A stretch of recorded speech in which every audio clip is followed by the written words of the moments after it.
As I was saying in the last video, Kant's supreme principle of morality is called the categorical imperative. And the purpose of the categorical imperative is to tell us what actions are right and what actions are wrong. So this is supposed to tell us what duties we're supposed to adhere to.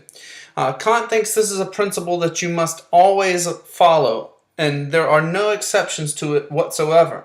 So the categorical imperative really operates in similar ways to the principle of utility. The principle of utility is supposed to provide us with a kind of decision procedure to tell us what sorts of things we should or should not be doing.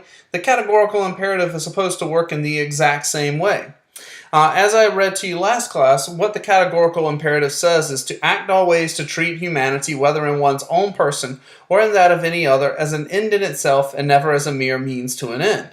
Now that's a mouthful, and it's going to require a little bit of explaining.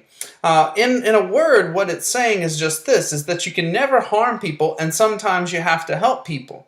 Now you might be wondering, well, how in the world do I get that simplified formulation out of all of this mess up here? And so what I'm going to try to do is break down the categorical imperative, and there are going to be three key terms that require explaining. And the first term here is the word person. And you might be thinking, what? Of all the terms on here, this is the one that I thought I knew exactly what it meant, the word person.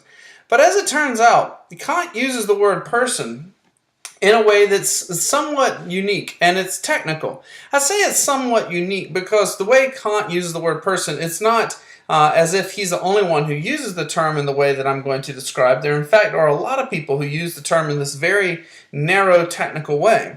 And what's important first to note about what Kant is referring to when he talks about persons and not treating persons poorly is that he is not talking specifically and uniquely about humans. Now, what? That sounds kind of crazy because person and human, aren't these the same thing? And surely we use these terms interchangeably on a day-to-day basis. But there's another way in which we use the word person, or at least there are other ways in which we use it that is not synonymous with the word human. For instance, you might say something like the following. You might say, hey, have you seen John lately? He's a completely different person now. We use that term when we're talking about maybe someone undergoing a complete life change. Now, what we don't mean is that they're no longer a human. We don't mean when we say John's a different person now that they've changed species, that they're somehow, I don't know, they've become a rattlesnake or something. Rather, what we mean is their character has changed in a very deep and fundamental way.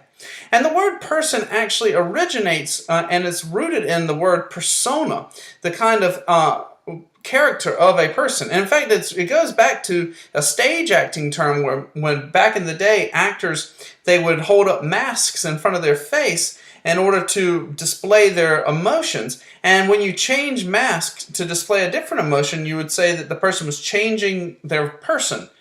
And when Kant uses the word person, it's more in line with this kind of way of talking. He's not referring to something that's distinctly human necessarily. Person in this sense, it marks a very significant, what we say, moral category. And I want you to reflect on this for a minute and think about the kinds of things to which we have moral duties. We certainly have duties to other human beings, much like ourselves. But we would also have moral duties to maybe alien visitors, people who came from outer space. I know this sounds really far-fetched, but think about this for a second. Suppose, for instance, that you were to meet someone like Yoda from Star Wars, or Chewbacca from Star Wars, or Mr. Spock from Star Trek. We don't typically regard these creatures as being subhuman in some kind of way or another. We look at, for instance, these alien visitors who have equal emotion and rationality to our own. They can communicate and create technology. We regard them as, on some level, equal to us, at least on a moral standing, as equal to us. But notice that none of these creatures I mentioned are human. Mr. Spock is not human. Yoda is not human. Chewbacca is not human. And we can even imagine that separate species from our own could have evolved. And in fact, there have been other species of human-like creatures on our planet. The Neanderthal, for instance, they had a different biology than our own. So technically, they would not have been Homo sapien. However, if Neanderthal hadn't died out and they had evolved alongside Homo sapien, And they had the same kind of reasoning ability that we do, and they could have emotion like us. They were self-conscious and self-aware. Presumably, we would have to treat them with a certain level of dignity and respect. And so it's really this that Kant has in mind. Anything that you would have to display a full level of respect and dignity towards, he's going to call a person. Something that is marked out for the highest moral category, we call a person. And as a long-standing question as to exactly what is it that distinguishes persons from non-persons. Because we recognize that we do have some kind of moral obligations to animals, for instance. You can't just torture animals. That seems immoral, I think. However, we can, most people think, kill animals and eat them. But we can't do that to other persons. We can, for instance, sterilize our dogs. But we can't forcibly sterilize another person. Now, I know some of you think that some people probably should be sterilized, but even if you think that, you don't have the right to do that. You can't own another person. We now regard slavery, and in fact, a lot of you mentioned that you thought slavery was wrong on your discussion board. But we own animals, and nobody thinks that that's wrong. And so we see we have different kinds of moral obligations to humans who are persons versus the kinds of obligations we have to animals. And this is a long-standing question. Well, what is it that separates persons from lower animals? What is it that separates us? And some answer that has been proposed, and it goes all the way back to Aristotle, is our rationality. We are rational creatures, whereas animals are not. Now, Kant says this. He says that what separates us is our rationality, but he's a little more specific than just saying we can reason and animals can't reason. In fact, what Kant points to is a particular faculty of our rationality, which is our ability to act freely and for reasons. We don't typically think that animals have free will. Animals seem like they're basically governed by their genetics and their desires and their conditioning and upbringing. Whereas we think that people, adults, once they get to a certain age, they can control their desires. They can act independently of them. People can act for reasons. They can hear reasons for something, reasons against it, and then act on the basis of whatever the stronger reasons are. And Kant says that it's really this ability, the ability to act freely, is what separates us from the lower animals. And it's this ability that if anything had it, if anything could display free will, then it would be a person. And that would be true regardless if it were a human or if it were from another planet or if it had evolved independently on our own planet. If chimpanzees, for instance, if it could be demonstrated that they have free will, then for Kant, they would technically be persons. And what Kant says is this ability to act freely, it endows you with a certain kind of inherent dignity. And anything that has this ability deserves to be treated with respect. So when Kant talks about persons, he's really referring to these creatures, any creature that can act for reasons independently of their desires. So that's the first term that we had to define, is person. But then Kant says you should never treat a person as a mere means to an end. Well, what exactly is it to treat something as a mere means to an end? Before I explain that, let me just say a little bit about the difference between treating a means and an end, because this might be some terminology that some of you are familiar or unfamiliar with. I remember I took a class when I was in college, and I never heard means versus ends. And I heard a professor and a student talking about it, and I was totally lost. I had no idea what they were saying. And basically just this, your end is your goal, what you're trying to achieve. And your means are your way of achieving it. And anything can be described in these particular terms. For instance, any goal you might have, there's a method or a way you're going to go about achieving it. For instance, if you want to be healthy, then your means to being healthy would be diet and exercise. If you want to get good grades, then your means would be studying, asking questions, working hard.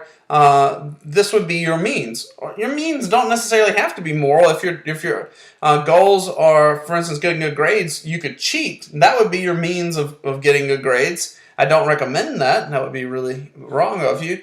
Another possibility, your goal or your end is to have big muscles.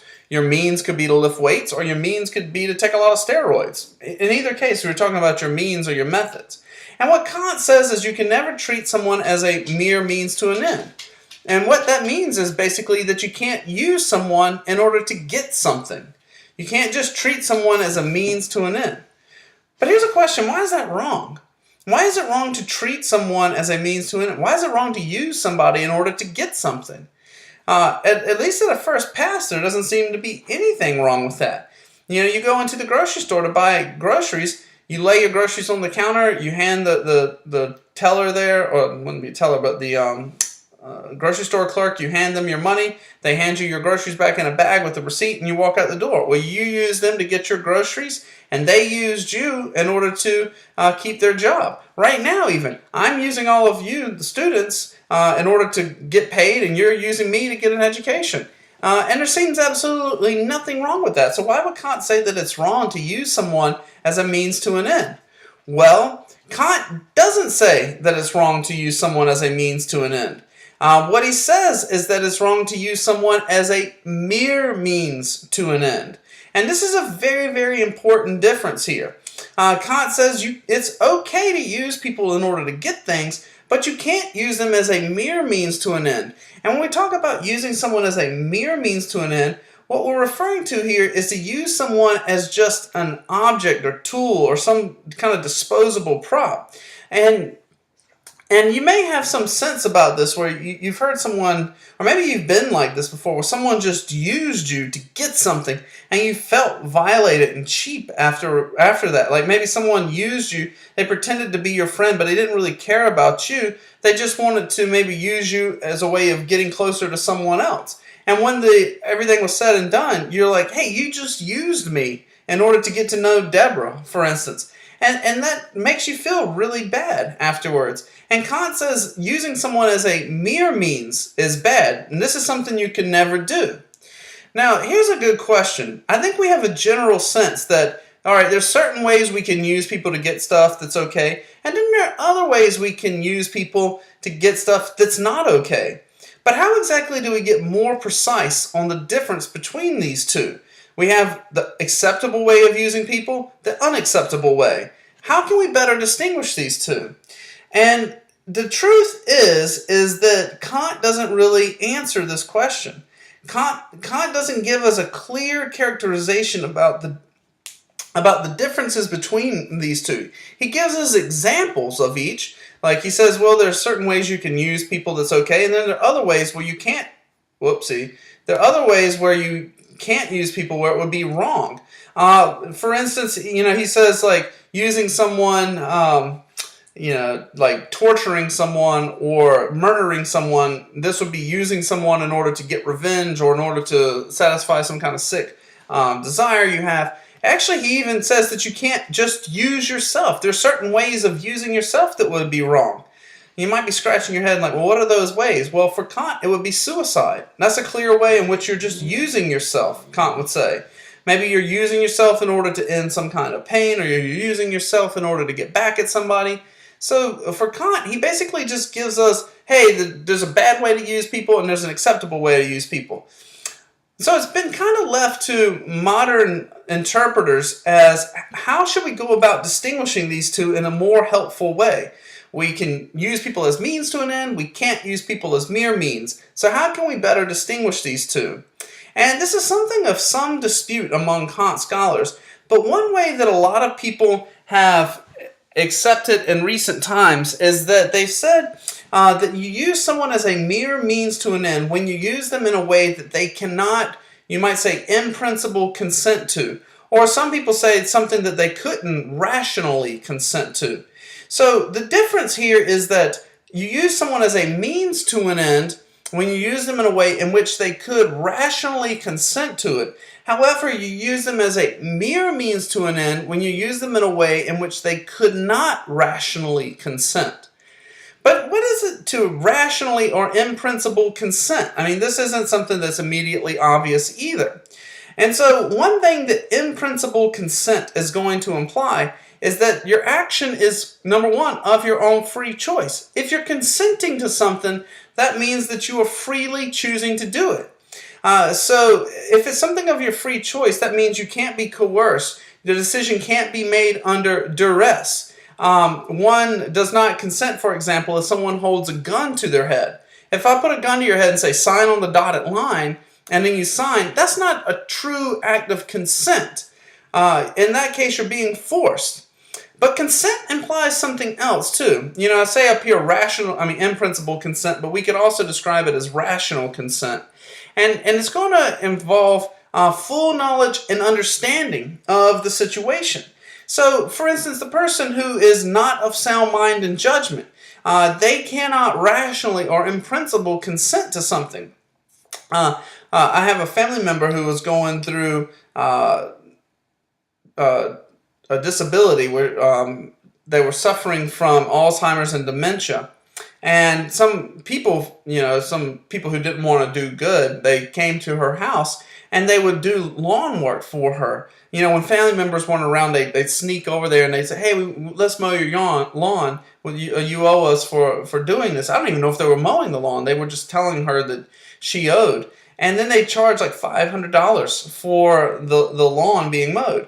Now, that's just ridiculous and it's immoral because you're basically talking to this person who's not of sound mind and judgment. She has Alzheimer's and dementia, and you're saying, hey, but she agreed to have us do this yard work for $500. We're talking a yard that's not even a full acre. It's not going to cost $500 to mow it. It was just like absolutely insane.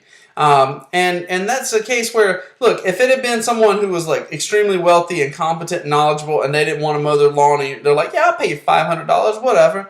If it had been like a billionaire who wanted to do this, then you say, well, they made that choice. They wanted to do it. But if you're talking to a senior citizen who's suffering from this debilitating condition, then it's not a free choice that they've actually made. Furthermore, when we talk about having full knowledge and understanding, there can be no deception or manipulation taking place, you can't be taking advantage of the person at all. Because if you do that, then it's not, again, a true action on their part. So all of this, to just summarize this, when we talk about treating someone as a mere means to an end, what that means is that we either force someone to do something against their will, or we treat them as a mere means to an end when we treat them in a way that they would not agree to without full knowledge and understanding of the situation. So with this in mind, what do you think Kant would say about, for instance, killing someone and taking their organs in order to save someone's life? What do you think Kant would say about this? Well, he would clearly say this is wrong. The utilitarian, as we saw, might be open to killing someone to take their organs. But Kant would say, no, under no uncertain terms, this is wrong. Why? Because you're forcing them against their will.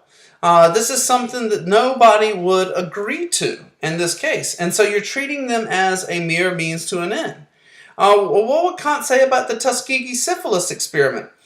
Well, again, the utilitarians might, in theory, agree with it. But Kant would say, under no uncertain terms, is this wrong? Why would this be wrong for Kant? Because you are treating these people as mere means to ends. Now, what's really important is why you're treating them as mere means to an end. Now, what was not going on in this case is the people in the experiment, they were not injected with syphilis. That's a big misconception. But nonetheless, something was being done that was wrong to them. And what was being done that was wrong to them is that they were lied to and deceived about the purpose of the study. Not only that, but their attempts to seek medical attention elsewhere were obstructed and manipulated in certain ways. And this is the reason it would be wrong for Kant, because you've lied to these people and deceived them about the purpose of this particular medical experiment. Now, Kant's view is a form of what we call absolutism.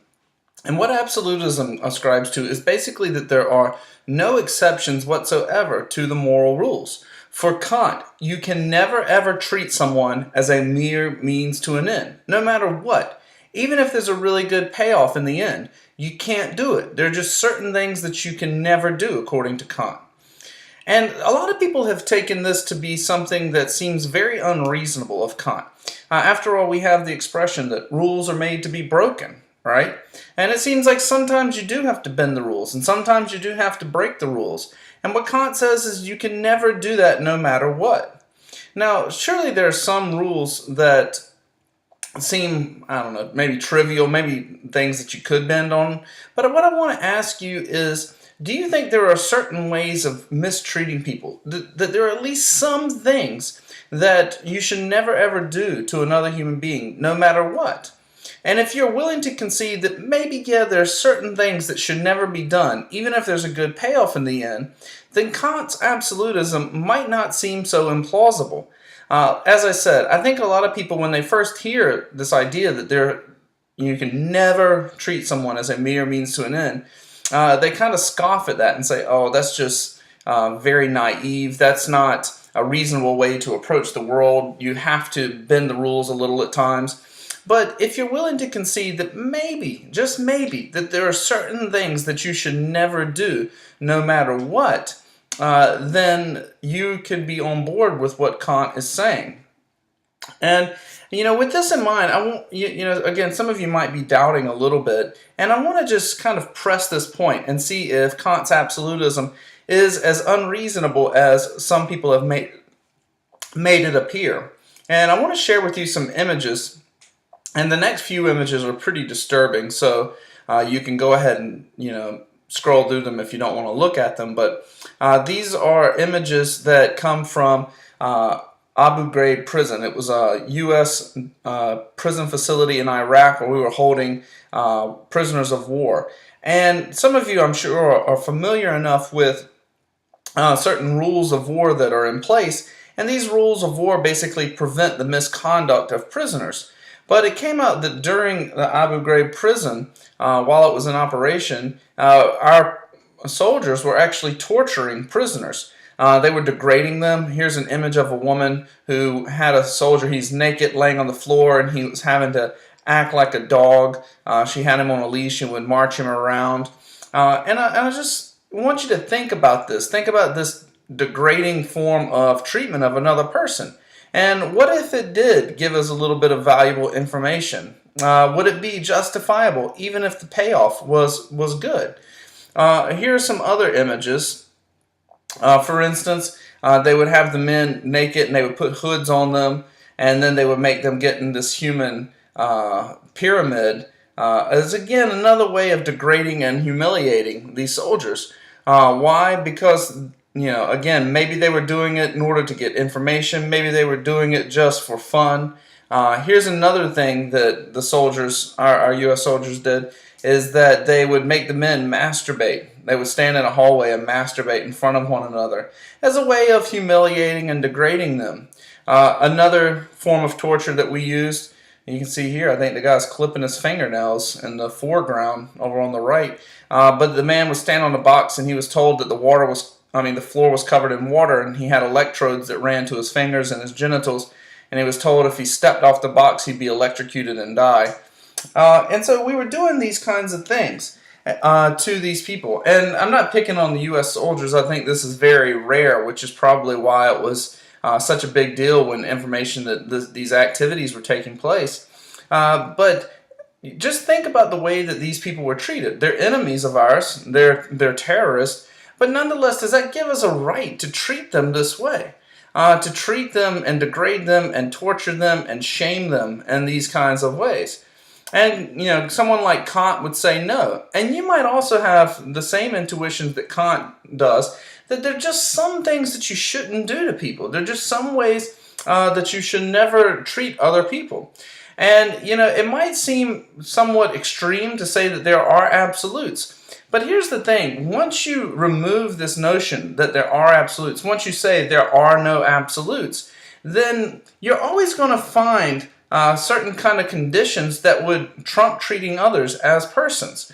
Once you remove this notion that there are absolutes, then if the payoff is good enough, there'll always be a reason that you can find where you can treat another person as just a mere object or a tool or something disposable. And I have this quote here at the very bottom. This is from a philosopher who's still alive. He teaches at New York University.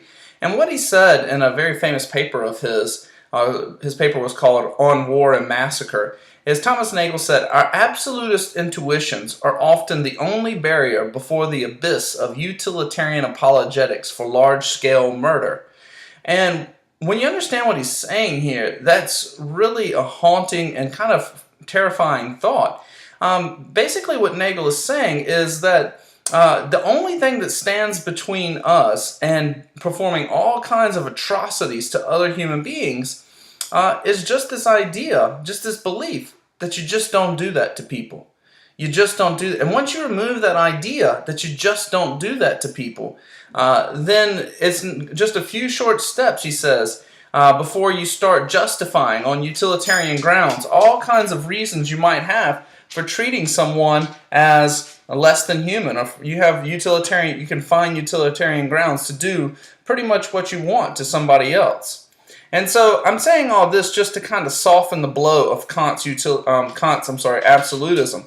Because Kant thinks that there are certain things that you never ever do, no matter what. You never treat someone as a mere means to an end. Finally, we come to the last clause that needs to be explained in Kant's categorical imperative, and that is that you have to treat others as ends in themselves. And what this basically means when you have to treat others as ends in themselves, it just means that you have to treat them as valuable for their own sake. You have to treat them as objects that are worthy of dignity and respect, not because they're going to get you anything, not because of their status or position in life, but just because they're a person, they deserve to be valued and shown a kind of dignity. And this, in the abstract, it doesn't really tell you too much, but when it comes to particulars about how exactly you go about doing this, how you treat others as ends in themselves, what this is going to amount to is not only just that you kind of have this abstract value of them as persons, but that you actually help them achieve their own goals in life, and you help them achieve other people. You help other people achieve their happiness. And the reason for this, and you might wonder, well, how exactly did Kant get to that conclusion that you have to help others achieve their own happiness in life? It's just like this: when I, as a person, set up a project or goal for myself, what that is basically an extension of my own rationality and my free will and my autonomy. To set up a goal means for myself, or a project for myself, it means that I value that particular thing. And if I value it, that means that it's important to me. And if you show disrespect to the things that I value, that is a way of showing disrespect back to me as a person, and a way of disrespecting my personhood. So think about this for a second. Suppose, for instance, you were, an avid golfer, or you were an avid, I don't know what you might be into. Maybe you, maybe you really, like me, you really enjoy skateboarding, for instance, or maybe you really like doing needlepoint or something like that. And you started to explain your hobby to someone else. You're like, yeah, I really enjoy golf. I go out, I practice, and you start explaining this. And then the other person just says back to you, says, yeah, that's stupid. I don't care about that. Now, they've disrespected the sport of golf, but because you were explaining to them your level of enjoyment in it, by them saying they thought it was stupid, they've also shown disrespect back to you as a person. And so what Kant says is, in order to truly show respect to others and treat them as ends in themselves, it doesn't mean just having this kind of distant, abstract, hey, I value you as a person, but rather you actually have to help others engage in the projects and achieve their happiness in life. Now, this is a little different. When we do this, it's a little different than treating people as mere means to an end, insofar as you can never ever treat someone as a mere means to an end. But Kant doesn't say you have to always be running around helping others attain their projects and achieve their goals. The reason you don't always have to help people is because some people want horrible things. For instance, if someone wanted to become the world's greatest serial killer, I'm under no obligation to help them achieve that. Furthermore, if you're always helping others achieve their goals, that leaves no time for yourself. And so what Kant would say is, With treating others as ends in themselves, this is going to require some discretion on our part. Kant says that you don't always have to be helping others achieve the things they want, but if you never do, then you've done something wrong. So we can see here how treating others as mere means to an end and treating others as ends in themselves, they impose different kinds of duties on us. You can never treat someone as a mere means to an end. That is what we might call a perfect duty, something you always have to abide by. You can never treat someone as a mere means to an end. But treating others as ends in themselves is what we might call an imperfect duty. You only have to do that some of the time.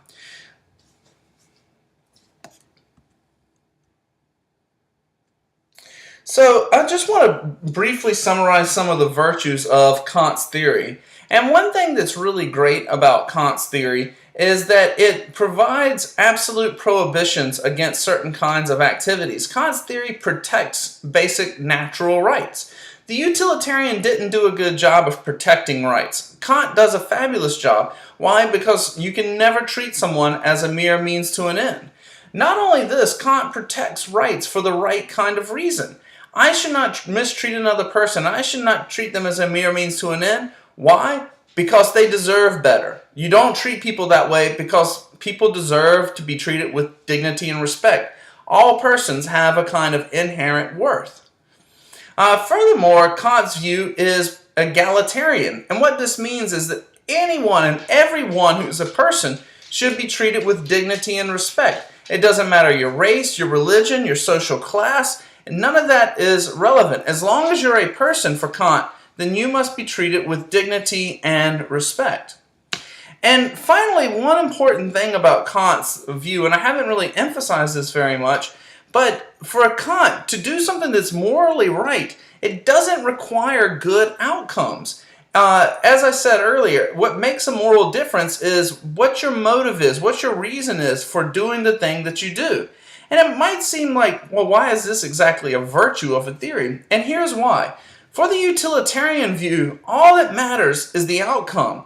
And the problem with a theory like that, a consequentialist theory that only focuses on outcomes, is that you don't always have control over the outcomes of your actions. Sometimes unforeseen things can occur, things that no one could have predicted. But yet for the utilitarian, if unforeseen things occur and the outcomes are bad, then you've done something wrong. For Kant, on the other hand, he's not going to judge you for unforeseen consequences. What matters from a moral point of view is just that you've tried to do the right thing. And if you, in good faith and good conscience, have tried to do the right thing, then for Kant, you're morally in the clear. And so the big virtue here for Kant is that he's only going to hold you accountable for things that you can control. You can control your reasons, you can control your motives. And that seems to square with some basic moral intuitions that we have. And the main intuition is just this: you don't blame people for things they can't control. If something is totally beyond someone's control, you can't blame them for it. Kant recognizes this. The utilitarian has a hard time of making sense of this. So this is one final virtue of Kant's categorical imperative and his moral theory as a whole.